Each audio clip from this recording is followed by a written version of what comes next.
संतोष जी, मैं अपने को जन्म से भाग्यशाली मानता हूँ जी। जन्म से इसलिए कहता हूं, मेरा जन्म श्री कृष्ण जन्माष्टमी को रोहिणी नक्षत्र में हुआ।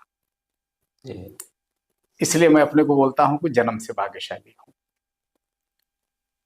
दुर्भाग्य तो हमेशा हर व्यक्ति के साथ साथ चलते हैं। स्वागत मेरा भी दुर्भाग्य ने किया।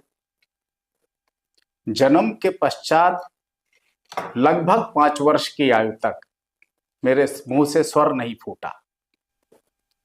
राष्ट्रीय स्वयंसेवक संघ की प्रेरणा से घर से बाहर निकला और सामाजिक जीवन में आ गया। प्रारंभिक कार्यक्षेत्र मेरा लखनऊ जिले का गोसाईगंज ब्लॉक था। वहां से कार्य प्रारंभ हुआ। बहुत कठिन था।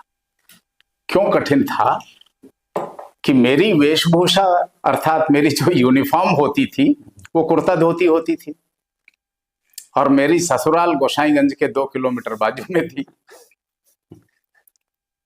1981 में किसी नौजवान ग्रेजुएट को ससुराल वाले क्षेत्र में कुर्ता धोती पहन के घूमना हो तो कितना कठिन होता होगा, आप समझ सकते हैं। और वो वातावरण था कि गलत ढंग से प्रारंभ हुआ था, लेकिन हो गया। समाज का अभिजात्य वर्ग, समाज का सामर्थ्यवान वर्ग जो भी है आज के समय में, उसने तुम सब गरीबों का शोषण किया है,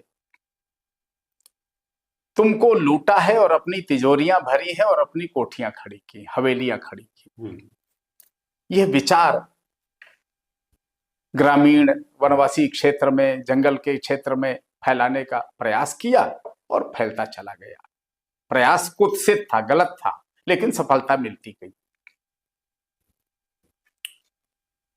और उसके साथ एक और चीज जोड़ी उन्होंने, वो थी कि तुम गरीब पैदा हुए हो, ये ठीक है, लेकिन चूंकि तुम्हारा शोषण करके, तुमको लूट करके इन्होंने अपनी कोठियां बनाई हैं, इसलिए तुम्हारा जन्मसिद्ध अधिकार है इनको लूटना, येन केन प्रकारेण इनकी संपत्ति छीन करके धनी बनना। ये तुम्हारा जन्मसिद्ध अधिकार है। इस भाव के कारण जंगल में आक्रोश फैलना शुरू हुआ, जो क्रमशः अलग अलग आंदोलनों के नाम से मुख्य रूप से अलगाववादी भावना को प्रेरित करता हुआ फैलता चला।